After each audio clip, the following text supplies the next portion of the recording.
Hello, and welcome to my advanced tanking tips and tricks for Voidwastes. I'm gonna do something a little different with this video, and that's explain more about the mobs than the boss itself. When it comes to tank responsibilities, there's not a whole lot you have to do against the boss other than the standard block fury attacks, dodge roll the new ones. If you're used to doing this big pull in Cursed Wasteland, you want to be extremely careful doing it in Voidwastes. I'm not sure if it's just different stats or if it's because of the endurance bug, but you can, even as a tank, you can easily end up dead doing a pull like this. You have to be very careful with your stamina use, and getting stunned can almost be certain death.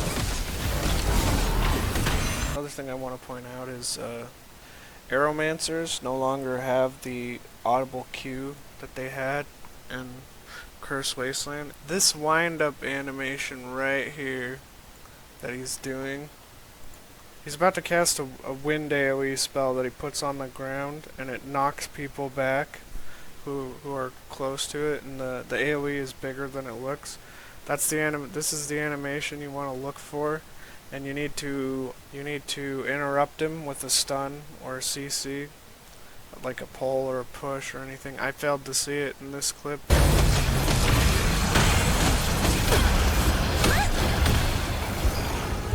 So coming up on this area, there's a dude behind this wall that you're probably aware of who it's extremely common to see someone run past him and he pulls them into this AoE right here and they just die. I've seen it in Cursed Wasteland a lot, and Void Wasteland it's pretty much an instant kill if it happens. An easy way to deal with him and prevent your party or yourself from getting pulled into an instant death fate is to just quickly come around the corner and pull him with chain hook or controlling rake like I did. When you do pulls with Geomancers, you want to be really careful of this yellow ground AoE they do, especially in Void Waste. If you get hit by it, it'll stun you, and there's a very high chance that one of the trackers or guardians will hit you with the fury attack, and it will be an instant death or near instant, even as the tank. You'll see it appear right here, and I dodge roll out of it. I'll show it again. If it was too hard to see in the other clip, I'll show it again in this one. This Geomancer right here is about to spawn another AoE at my feet. This isn't really much of a problem here, but if you're doing a big pull in the earlier section, you definitely want to avoid this attack because it will stun you and probably lead to a quick death and maybe even a kick from a random's party.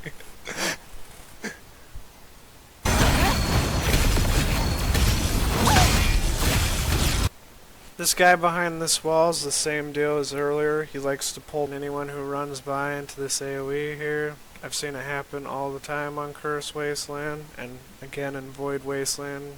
If it happens to you, it's probably going to be a death.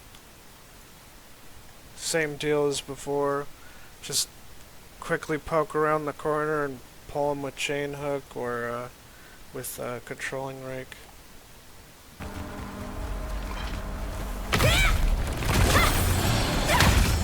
A tip for this boss on easily standing in the right spots is if you see these purple zones off to the side, then the third one is going to be directly behind you.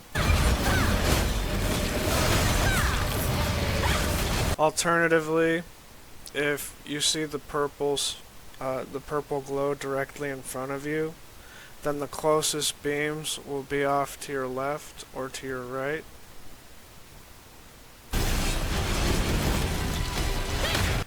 Now for marks, you might have trouble with dagger users taken the mark, because their cleaving moonlight will constantly clip them into the boss, but if they know what to do, then it's not a problem. Just try as best you can to get closer than they are, but most of the time it won't work that way. But when you do get marked, just quickly pan your camera around to look for the markers, which luckily for me was directly right behind me, so I don't really have to move for this one. And what you want to do when you know where the markers are is you want to position him in a way where his breath will destroy both of them. So what I'm going to do in this clip is I'm going to stand slightly off here, and then when he starts doing his breath animation, I'm going to walk this way. That's basically the gist of the mechanics for tank in this dungeon. The rest is just block fury attacks, dodge roll, the other ones, and stand in front of the beam. And that's pretty much it as your tank job for this boss. I hope you found this guide helpful, and thank you for watching.